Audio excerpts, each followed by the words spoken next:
Was it Mahatma Gandhi who said that if you want to change the world, you must first start with yourself? That's it. There are some people out there who really do want to change the world and who will actually act upon that. I respect that. Enjoy this interview with past NAMSAR president, Wesleyan alum, incoming grad student at Yale Divinity School, and most importantly, incredible all-around human being, Miss Charissa Lee. Thank you so much for agreeing to be a part of this interview. Kind of start off, maybe would it be okay if you tell us a little bit about yourself, your background, like where you studied? So I just graduated from Wesleyan in May 2023. And prior to Wesleyan, I completed my SPM at SMK Asuta and I did my A-levels at Alice Smith. You're headed to, I guess, Yale for Divinity, was it? Yeah. Would you maybe share a little bit about what your thinking is, what has led you to that choice, and what you hope will be the best case scenario from that as you kind of move into? So the best case scenario is that I continue to pursue a PhD after my master's. I do not know what my PhD is in, which is why I knew I had to do something in between my BA and PhD. And I thought this master's program was a perfect fit for me. It is an extremely flexible master's program, so only 50% of your classes have to be in the Divinity School, the other 50% can be in any other graduate program. So it's kind of like a liberal arts college extended plus to a certain extent, but there are very core principles to a theological education that is very attractive to me.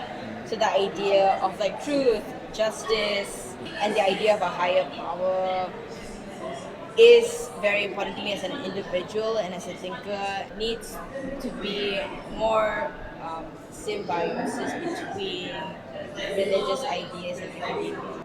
At Wesleyan, I studied history and dance, but I also did a lot of things outside those two subjects. I did a lot of religious studies classes, a lot of music, and I took a PE class in swimming my last semester. Wow, okay. That's certainly a very diverse range of interests. Yes. Can you, I guess, shed some light on maybe why you decided to do a US education and why you eventually went on to Wesleyan as well? There were a lot of outside influences that were subconscious. And I didn't know that they were influencing me. When I started doing my A-levels at Alice Smith, a lot of my friends surprisingly were applying to US colleges, which is surprising because 80 to 90% of students from Alice Smith tend to go to UK universities. That's because right. It's a British, UK school, right? Yeah, British international school. But my group of friends, for some strange reason, wanted to apply to the US. So it was peer pressure at the time. All of my friends were studying for the SAT, and I was like, maybe I should study for the SAT too. I was like, am I applying to the US? I guess that's happening now. At the end of 2018, I got accepted to 4 of the 5 colleges, universities that I applied for in the UK, but none of them offered me a scholarship, and I didn't attain a scholarship from any Malaysian agencies. And then I got into Wesleyan with a full scholarship. So financially, It made sense for me to go to Wesleyan. So you mentioned earlier that you took your friends were studying for the SAT, right? Did you personally take the SAT at the time as well? Yes, so I took the SAT in October of 2018, and then I took the SAT subject test in November. Okay, amazing. So I only took it once. I think I got a 1440 for my SAT, and then for my subject test, I can't remember. I think I got a 750 and a 770 for myself. Because everybody has to write a college essay, and do you remember what you had written about? So my Common App essay was about GE14. GE14? Wow, we're gonna get into the spicy stuff right here. Tell me more. Yeah, so I wrote about GE14 and what it was like for me to be 18 years old but unable to vote at the time, and be a witness to a historic point of Malaysian political history. What was it like for me to witness other people exercising their right to vote? I followed my parents to the polling station, but obviously I couldn't vote. And I just described what it was to be in that political milieu at the time. The I conversations I was having with my cousins, and because I live behind Asita Hospital, which is very close to the big Padang, right behind Taman Jaya Station, which is where Anwar went, like right after he was released from jail. So there was this huge rally behind my house. Ended up going for it. There were like these very intense rallies leading up to the election. I mean, I didn't have the language for it at the time, but I was really talking about the effect of political organizing in my essay and how that impacted me as a third party, soon to be voter, and how it impacted my hopes and dreams I see. for like development in Malaysia. Amazing.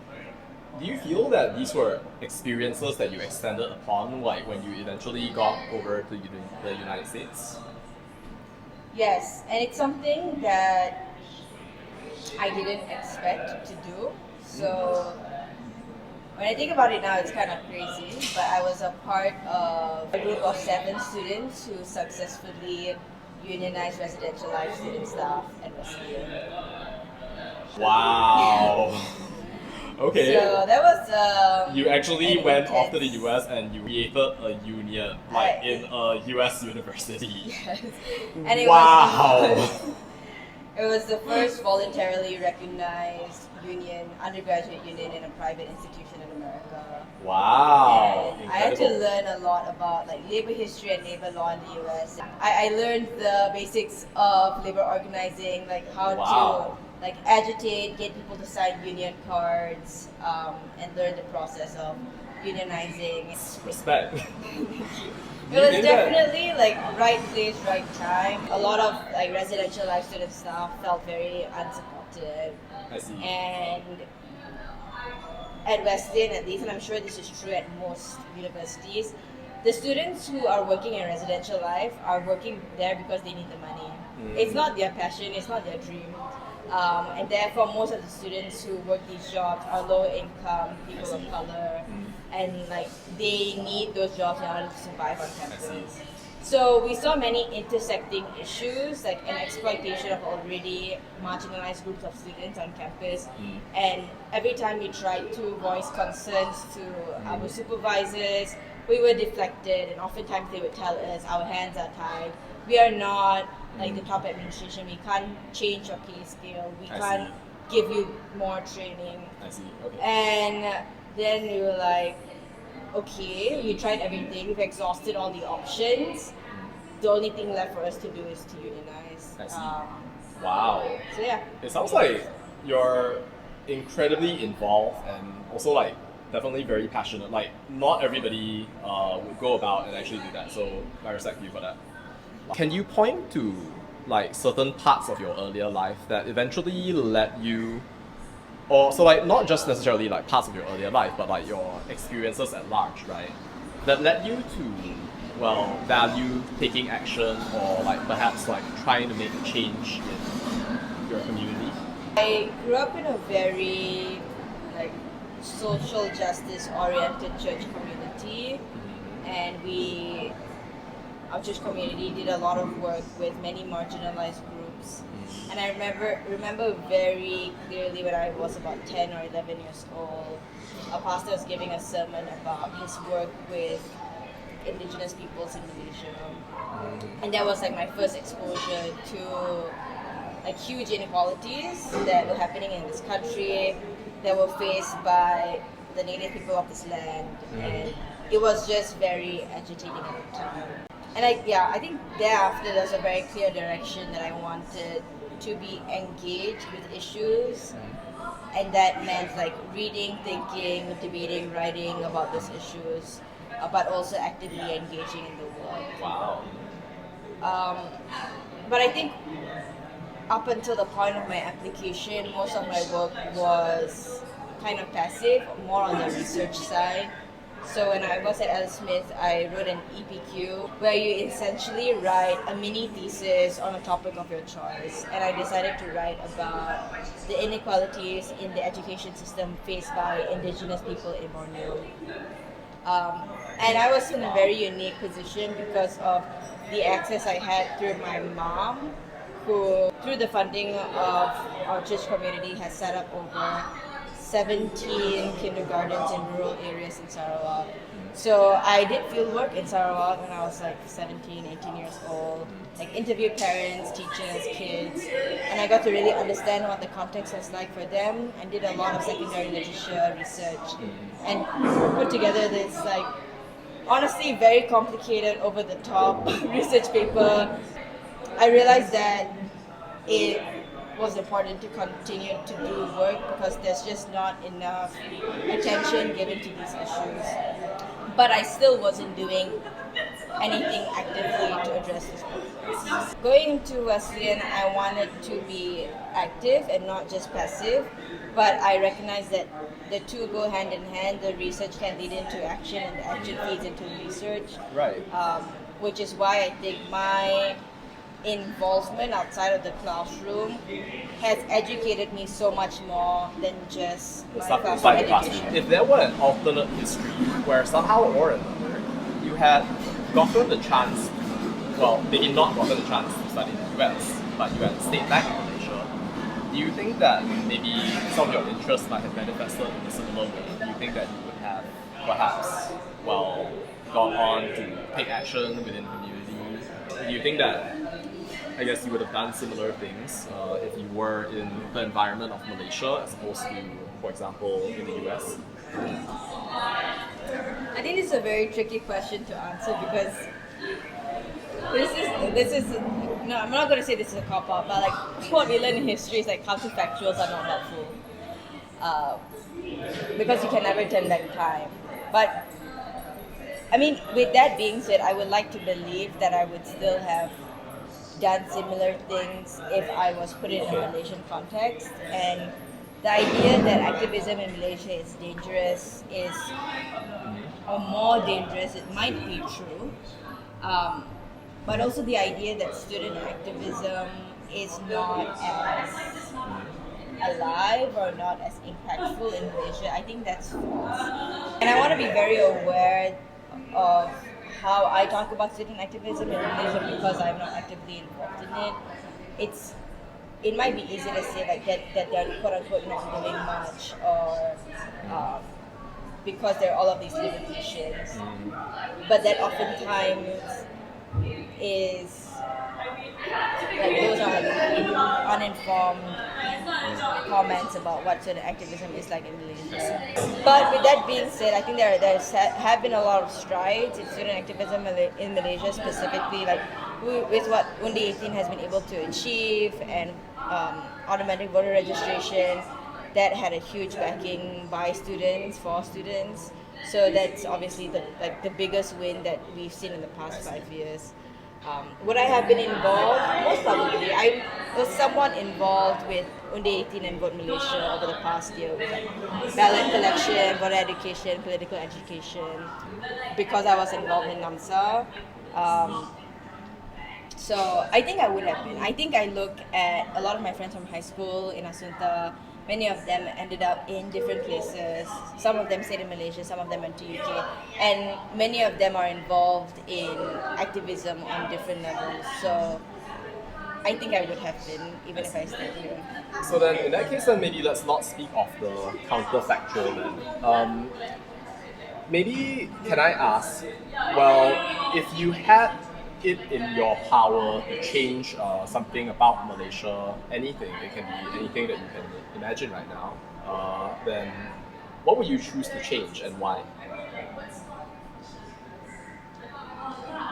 I would revamp the Ministry of Education. Yeah. In Why? what specific way? Why and in what specific way? Because I think education is really important. It's a part of the nation building project. It decreases inequalities and it empowers people to think for themselves and to think critically. And I think a critically engaged citizenship is an iterative process, and it like continuously improves governance and like political maturity, democratic maturity as a whole. So that's why education is really important, and we need more money to go into specifically public education and public higher education in Malaysia. In what specific ways? Number one, funding, resourcing, and allocation of resources need to be more transparent. If you were to look at the Malaysian annual budget, they spend the most money on education, yet many schools, especially in Sabah and Sarawak, are still debilitated. So it's a mismatch. Like there's huge amounts of money that are spent, but the money is being spent ineffectively, and the allocation of the resource is not transparent because there are pretty high levels of corruption that are happening in the Ministry of Education. So there needs to be more transparency, less corruption, more efficiency, more efficient allocation of resources, and like evidence-based teaching, so that the teaching is impactful. And I also think how we evaluate students through testing could be improved. Like a big part of today was talking about how evaluation in the US is very different. Not to say that it is a model that has to be replicated, but moving away from exams-based evaluation to other forms of evaluation is important, because we are not producing exam takers or like people who can excel in exams. You need so many other skills to be an effective and contributing citizen to the state. Okay. And this is a last question that we ask, and it is more of out of like personal interest as well. How does your thinking about the existence of a higher power affect the way that you live your life? I think there is a lot of peace in knowing that there is a higher power, because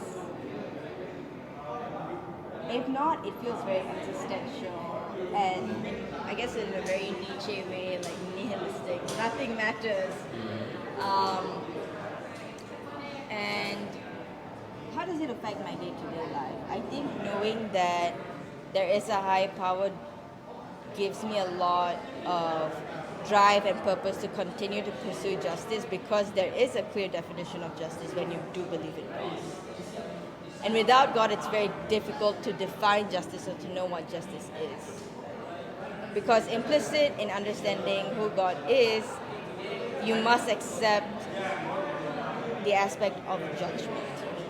So that might be very uncomfortable for a lot of people, but I think it also gives me a lot of peace to know that the randomness in our lives are not necessarily random, and it does have a purpose. And